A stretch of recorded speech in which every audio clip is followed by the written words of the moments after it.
زیرا بربر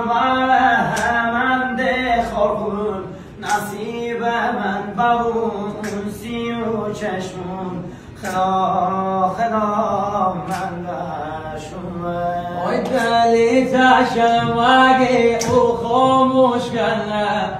آشدن مگه هیچ حرف گوش کنه خدا خدا من دشونه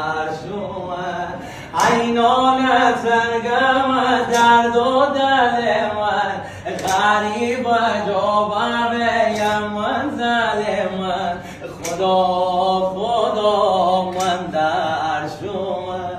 خدایا سمت کوبورم یا دریا کجا قراری